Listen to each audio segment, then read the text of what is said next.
De estudios sobre budismo. Tercera clase. Origen de las 4 nobles verdades. Origen de las 4 nobles verdades. Las 4 nobles verdades según las escrituras del Canon Pali.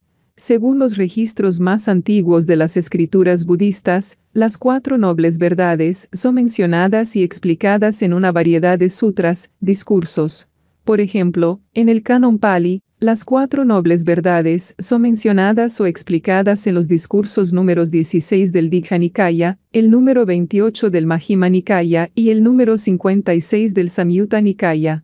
Sin embargo, parece haber un consenso general en aceptar que el discurso número 56 del Samyutta Nikaya registra la primera vez que el Buda expuso la enseñanza de las 4 nobles verdades. Este discurso es conocido como primer sermón de Benares, siendo pronunciado, según el Canon Pali, en la ciudad de Varanasi, en Pali, actual Benares. Este sermón es también llamado la puesta en movimiento de la rueda de la ley, expresión que aparece tanto en el Lalitabhistara como en los comentarios en idioma Pali. El sermón o discurso número 56 del Samyutta Nikaya de hecho se titula en Pali Dhammacakkappavattana Sutta, lo cual se traduce literalmente como discurso, sutra, de la puesta en movimiento, pavattana, de la rueda, kaka, del Dharma. El contexto de este discurso se sitúa en el momento en que el Buda ha logrado ya el despertar y decide enseñarlo a los 5 ascetas con los cuales practicó ciertos ejercicios meditativos antes del logro de la iluminación. A esto se refiere la expresión el sublime se dirigió al grupo de los 5 monjes que se lee al comienzo del Dhammacakkappavattana Sutta. El nombre de las 4 nobles verdades en idioma Pali, Katari Ariya Sakani, sugiere que las 4 verdades son nobles porque pertenecen o son conocidas por los sujetos nobles, Ariya, aquellos que han logrado alguno de los 4 niveles del despertar. El adjetivo Saka, que usualmente es traducida como verdadero, también significa real, sugiriendo que las 4 verdades no son declaraciones filosóficas categóricas del Buda en el sentido de que solo ellas son la verdad, o solo ellas son verdaderas, sino de que son la realidad, la experiencia real o verdadera, de los sujetos nobles. Las 4 nobles verdades en el Dhammacakkappavattana Sutta. Las 4 nobles verdades en el Dhammacakkappavattana Sutta. En los textos en idioma Pali, las 4 nobles verdades son las siguientes. Es importante resaltar que el Buda explica cada una de ellas con más detalle y extensión en otros discursos del canon y que además los contenidos de cada una de ellas se entienden en el marco general de la teoría budista del renacimiento, Bhava, y del Kama, karma en sánscrito. Primera noble verdad de dukkha. El malestar en todas sus formas, dolor, sufrimiento, pena, aflicción, angustia, estrés, es inherente a la existencia en el mundo. Esta, oh monjes, es la noble verdad del sufrimiento. El nacimiento es sufrimiento, la vejez es sufrimiento, la enfermedad es sufrimiento, la muerte es sufrimiento. La pena, el lamento, el dolor, la aflicción, la tribulación son sufrimiento. Asociarse con lo indeseable es sufrimiento, separarse de lo deseable es sufrimiento, no conseguir lo que uno desea es sufrimiento. En una palabra, los 5 agregados de apego a la existencia son sufrimiento. Esta declaración no niega la felicidad o la dicha, sukha, que son posibles en la existencia. Solo señala en detalle dónde se encuentra dukkha en la existencia mundana. Los 4 primeros procesos son frecuentemente mencionados por el Buda en otros textos como una descripción general de la existencia mundana. Nacer, envejecer, enfermar, morir. Las siguientes 3 situaciones tienen que ver con los venenos mentales del deseo, lobha, y del odio, dosa, y las expectativas que la mente no despierta construye a partir de ellos. Estar unido a lo que se desprecia u odia, estar separado de lo que se aprecia o ama, no obtener lo que deseamos. La expresión 5 agregados de adherencia se refiere a la noción Panchakanda, también traducido como 5 agregados de apego y 5 agregados de existencia, se refiere en la filosofía del Buda a los 5 conjuntos de procesos psicofísicos que constituyen lo que llamamos un ser humano. La característica dukkha es también inherente a estos 5 agregados. La segunda noble verdad de la causa, samudaya, de dukkha. La palabra clave en la segunda verdad es el término tanha, que generalmente es traducido como deseo, pero que significa también sed, lujuria y apego. El Buda menciona aquí además 3 tipos específicos de tanha. Esta, oh monjes, es la noble verdad del origen del sufrimiento. Es este deseo que genera nueva existencia, que asociado con placer y pasión, se deleita aquí y allí. Es decir, el deseo sexual, el deseo por la existencia y el deseo por la no existencia.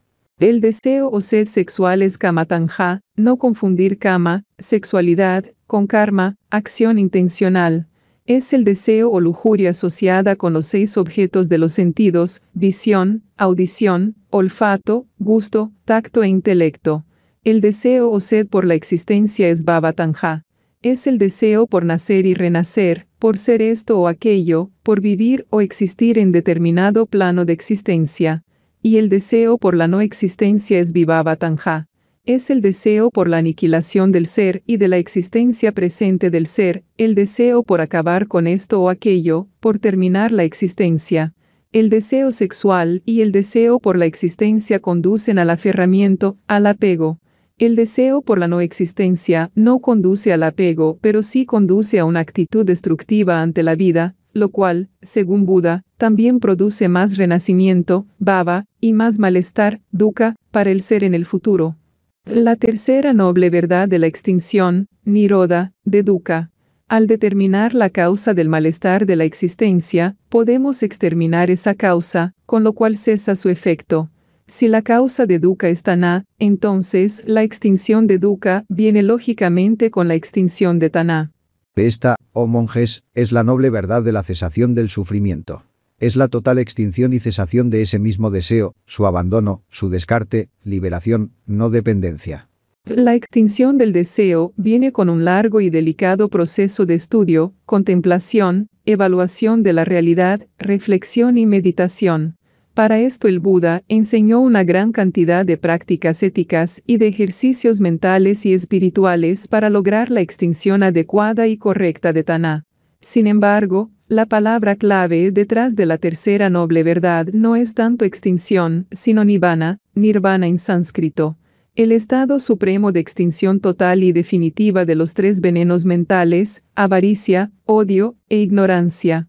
Nirvana, que significa fuego extinguido, no es la extinción del ser o la no existencia. Es un estado de liberación suprema donde el ser ya no vuelve a renacer otra vez en samsara. Todo en samsara es perecedero, anicca, y causante de malestar, dukkha, pero más allá de samsara, la otra orilla, como lo llama el Buda, existe el estado de nirvana, que es no perecedero y causa de dicha suprema. Esta verdad de hecho contiene el punto más importante de toda la enseñanza del Buda, puesto que nirvana es el objeto y el fin de toda esta enseñanza y disciplina. Lo supremo, nirvana, es de hecho lo que da sentido y propósito a toda la filosofía y religión del Buda, siendo la cuarta noble verdad, nada más que el entrenamiento que conduce a ello. La cuarta noble verdad del sendero, magga, que conduce a la extinción de dukkha. La última noble verdad resume el programa de entrenamiento que el Buda enseñó para lograr la extinción de dukkha y alcanzar el estado de nirvana. Esta, oh monjes, es la noble verdad del sendero que conduce a la cesación del sufrimiento. Simplemente este octuple noble sendero, es decir, recto entendimiento, recto pensamiento, recto lenguaje, recta acción, recta vida, recto esfuerzo, recta atención y recta concentración. El noble, octuple sendero. Este es el célebre octuple sendero, por estar constituido de 8 factores. El adjetivo pali sama que antecede a cada uno de los factores tiene diversas traducciones, todas válidas. Recto, correcto, perfecto, armonioso, hermoso. El adjetivo sama significa algo completo, perfecto, hermoso, sin falta, sin roturas. Esto sugiere que el Buda vio los 8 factores del sendero no como una declaración moral categórica del tipo esto es correcto y todo lo demás es incorrecto, sino como exposición de aquellos comportamientos, conductas y estados mentales que son hermosas, armoniosos, completos, perfectos en sí mismos. Sin embargo, también es cierto que los 8 factores son correctos en el sentido de que corrigen aquello que está desviado, que es inhábil, que es oscuro o torcido. Tradicionalmente los 8 factores del noble sendero se dividen en 3 secciones principales. Primera, sabiduría o discernimiento, paña. Entendimiento correcto, samadhiti, aspiración correcta, samasankapa. Segunda, moralidad o virtud, sila. Habla correcto, samavaka, acción correcta, samakamanta, modo de vida correcto, samajiva. Tercera, concentración, samadhi. Esfuerzo correcto, samavayama, atención correcta, samasati, concentración correcta, samasamadhi. En el Dhammacakkappavattana Sutta no se explica en detalle qué significan cada uno de los 8 factores del noble sendero óctuple. Dicha explicación detallada aparece en otros discursos, como por ejemplo en el número 45 del Samyutta Nikaya, Maghavibhanga Sutta, discurso con el análisis del sendero, donde los 8 factores son explicados de la siguiente manera. Primero, puntos de vista perfectos. Conocimiento sobre el malestar, dukkha, kama, conocimiento sobre la causa del malestar, tanha, bhava, conocimiento sobre la extinción del malestar, nirvana, conocimiento sobre el camino que conduce a la extinción del malestar, sila, paña, samadhi. Segundo, intención perfecta. Intención de renuncia, nekama, intención de benevolencia, metta, intención de inofensividad, karuna y ahimsa. Tercero, hablar perfecto. Abstenerse del habla falso, musabada veramani, abstenerse del habla difamatoria, pisunaya vakaya veramani, abstenerse de hablar con dureza, farusaya vakaya veramani, abstenerse del habla ocioso, samphapalapa veramani. Cuarto, obrar perfecto. Abstenerse de tomar la vida, panatipata veramani, abstenerse de tomar lo que no es dado, adinadana veramani, abstenerse de conducta sexual errónea, kame sumikchakara veramani. Quinto, medios de vida perfectos. Las ganancias deben adquirirse por medios legales, pacíficamente, honestamente, sin causar daño o sufrimiento a otros. Trabajos incorrectos. Tráfico de armas, de seres vivos, de producción de carne, de venenos y de intoxicantes. Sexto, esfuerzo perfecto.